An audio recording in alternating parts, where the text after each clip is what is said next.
voltamos com o programa Opinião Clínica Dr. Wilson Davis, hoje direto da Nobel Livraria, aqui no Shopping de Lajeado, hoje com a presença do Major César, do delegado Augusto e do criminalista Marco, discutindo a respeito da questão do enfrentamento da violência.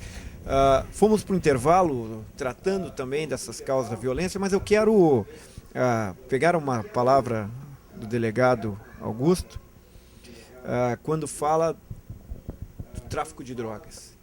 Lia esses dias um trabalho de pós-doutorado de um antropólogo que dizia que a maior derrota que as sociedades democráticas sofreram nos últimos anos foi o enfrentamento ao tráfico internacional de drogas, ao tráfico de entorpecentes.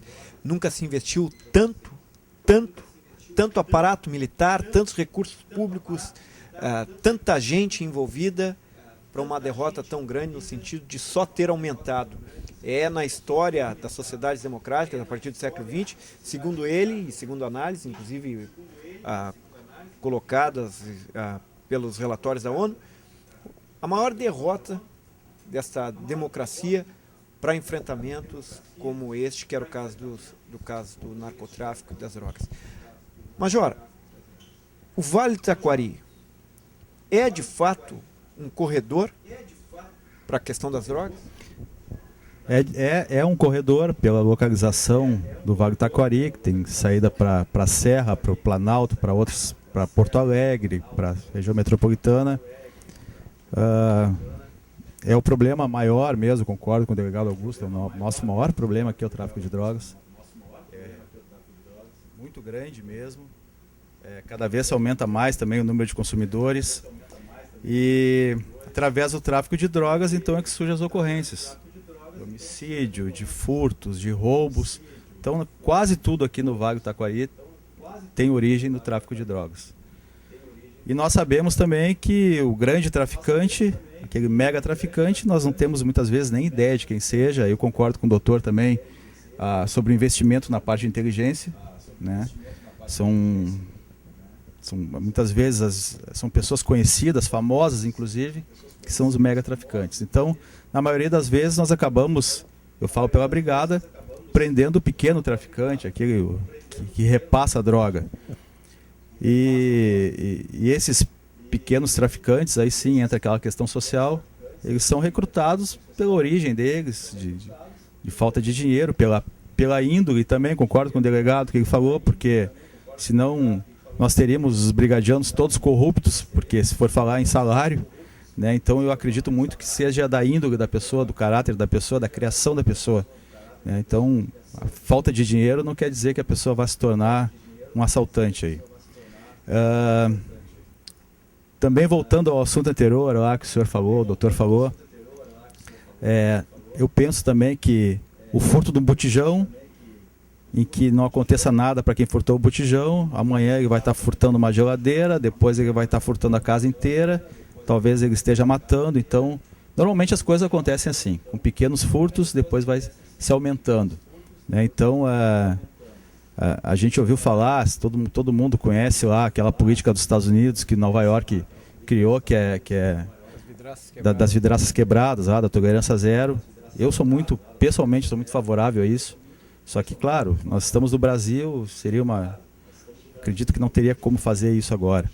Mas, então eu acredito que esses pequenos furtos aí originem mais tarde grandes delitos. E o tráfico de drogas, sim, é na região o nosso maior problema. E nós talvez temos que repensar a nossa forma de agir para ver como nós vamos atuar nesse tipo de delito aí.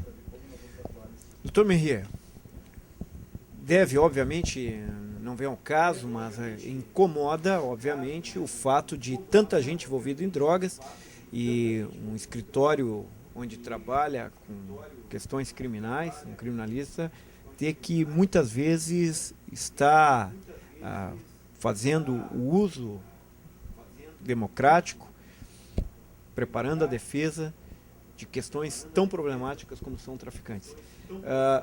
Acaba realmente o Vale do Taquari tendo muito envolvimento com drogas, muito do que se produz aqui de casos de violências ligado a esse grande mal é do teu entendimento também, como criminalista?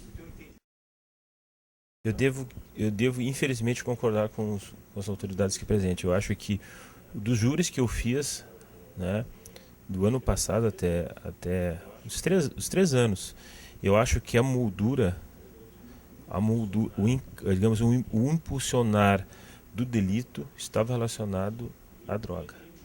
E eu comentei um dia, nós fomos fazer o júri em Porto Alegre, eu comentei um júri com o Dr. Koenek, que é da primeira vara do júri. Comentamos falando, porque o júri que ele faz é sistêmico, ele faz 1 ou 2 júris por semana, e nós conversando chegamos a uma conclusão terrível, de que deve existir o tipo penal homicídio próprio com crime de droga, né? Tipo assim, eliminando o homicídio clássico que nós enfrentamos, que é aquele homicídio de uma briga, de um bar, ou de um passional, ou de um enclave, fora a droga. Porque daí nós vamos aliviar toda a posição do júri, todas as posições dos tipos penais adjacentes. Cria-se um capítulo no Código Penal onde envolva o fator potencial droga. E entraria o homicídio como primeiro e faríamos um júri baseado nisso ou não faríamos júri. E realmente, eu entendo que está disseminada a droga. Eu entendo que a Polícia Civil e a Brigada fazem um trabalho inglório, porque se prende hoje um traficante, se vem 2, né? A gente vê isso. Se prende hoje um cérebro de um tráfico, vem 2 subcérebros que fazem suas divisões e entra-se as partes que menos sabem do crime para administrar e a sociedade fica mais violenta. Existe na sociologia criminal, existe uma paródia, inclusive estudando no doutorado que eu fiz aí, e nós comentávamos que muitas vezes, isso eu comentava com um agente da polícia lá do Chile, se não me falha a memória, ele disse assim, muitas vezes, entre nós em off, né, eu prefiro deixar um traficante que eu sei a órbita de atuação dele e pegar sempre os periféricos do que nós prendemos o grande, porque tirando o grande, ele avacalha o bairro. Né? Ele disse para mim, ele disse em off isso aí. Eu creio que no Brasil é a mesma coisa, sabe? Mas não o dever obrigacional daqueles que estão na linha de frente é prender, não importa as consequências. Aí entra aquela fase que eu digo assim, a estrutura de inteligência, né? David, assim, por incrível que pareça, os traficantes, tá? Todos os criminosos de forma geral, eles estão sempre um passo à frente. Tá? Sempre um passo à frente. Porque são os primeiros que vão reagir no delito. Por exemplo, eu vou entrar nessa livraria, eu vou roubar um livro. Eu sou o único a saber que eu vou roubar um livro. Ninguém mais vai saber. Então, esse passo à frente, tu só consegue combater com uma coisa, com a inteligência. Só a inteligência consegue combater esses crimes de grande intensidade e principalmente que são a estrutura de tudo. Agora tem uma falha em Lajeado. Eu vejo uma falha terrível em Lajeado, assim. Em Porto Alegre já está existindo essa superação. Eu acho que não é responsabilidade da brigada ou da polícia o combatimento do crime. O combatimento do crime está associado a um poder legislativo municipal. Ou seja, eles são responsáveis dele. Eles têm que dar para esse pessoal que trabalha uma câmera por quadra. Eles têm que ter aquele investimento que Porto Alegre fez, a sonorização dos tiros, de onde saem os tiros. Tu dando esses aparelhamentos, eu acho que tu começa a combater os criminosos inteligentes, entendeu? E tu dá uma estrutura fundamental para esses órgãos que são de segurança, eu tenho certeza que vai reverter. Outra coisa, David, Lajeado, a nível de combate do crime, eu acho que teve, tanto a Polícia Civil quanto a Brigada fez grandes apreensões. Tá? Eu acho que reduziu sensivelmente. Né? Reduziu sensivelmente. O que está havendo hoje em Lajeado é meu modo de ver assim, de quem defende, e digamos assim, os principais foram presos, os segundos capos estão aí, são os terceiros que agem, e aí vem as mortes, porque no mundo do crime existe um código de ética, existe código de ética entre aqueles que cometem um crime, né? Existe a lei do presídio, né? E eu vejo na minha vida que eu tive, que há um tempo atrás tinha uma lei do presídio, tinha criminoso que tinha uma honra. Hoje, com o assolar do Mela, do crack, dessas drogas pueris que tu compra por 2 pila, deixou de existir isso. E o que é muito grave para as pessoas. Porque a violência, aí entra a pergunta que tu me disse no começo, tudo parte da violência, às vezes, por uma pedra de crack. E a tua vida, às vezes, vale 2, 3 pedras de crack. Como combater? Esse que é o X da questão. E a resposta, para mim, no meu entendimento, o município, a prefeitura, ela é responsável também pela segurança, tanto quanto as autoridades policiais e no modo geral, o Poder Judiciário. No modo geral, o Poder Judiciário. Delegado, enfrentamento, rota de tráfico, esta questão, especificamente Vale do Taquari, Lajeado.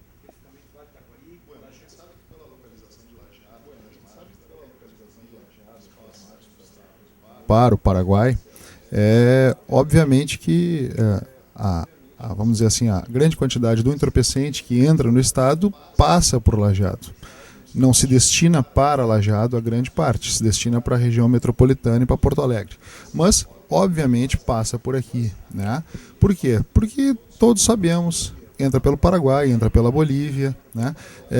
A produção de cocaína, principalmente e consequentemente do crack, que é um derivado, vem da Colômbia, né? Onde nós temos uma força guerrilheira organizada, que são as Farc, parentes que foram recebidas no Rio Grande do Sul com status de chefe de Estado, e isso é um troço que eu não perdoo e não admito, fecha parênteses.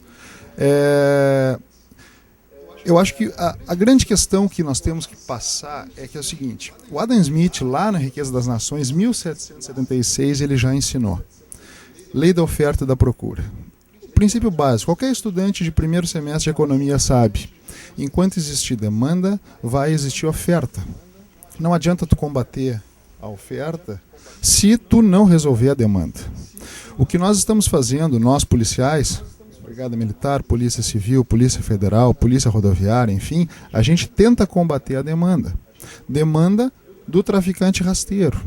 E aí também tem um outro detalhe, que é uma questão muito complicada de se superar. Por quê? Porque tem um grande mercado de consumo, as pessoas querem consumir drogas, porque se não quisessem não teria esse problema.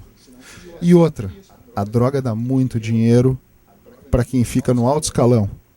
E esse alto dinheiro financia muita coisa no país. E não é interessante romper com esse sistema. No meio, como o marisco entre o mar e o rochedo, ficamos nós, a população. Nós policiais, nós população, que ficamos sujeitos à violência urbana, né? Então eu concordo com aquela tua afirmação inicial de que o Estado perdeu a batalha contra as drogas. Perdeu efetivamente. Mas liberar as drogas, na minha opinião, não é o caminho. Liberar as drogas não é o caminho. Perdemos a batalha até o momento, sim, mas talvez nós nunca tenhamos almejado vencer essa batalha. Talvez nós, policiais, nós, classe média, sim. Mas, daqui a pouco mais, quem teria que dotar a gente de um certo aparato ou de certas estruturas, de certa legislação, de certa meio para fazer esse combate ou fazer esse enfrentamento, talvez esteja só fazendo jogo de cena. E isso é um perigo. Delegado, só me reporta, tu disseste uma premissa assim, que para mim é chocante. Até porque eu estou sempre batalhando nessa história de linhas defensivas. Nós perdemos a batalha da droga. Será que não é um momento agora, assim como no Uruguai fez, de nós começarmos a ver, assim como a cachaça é um tema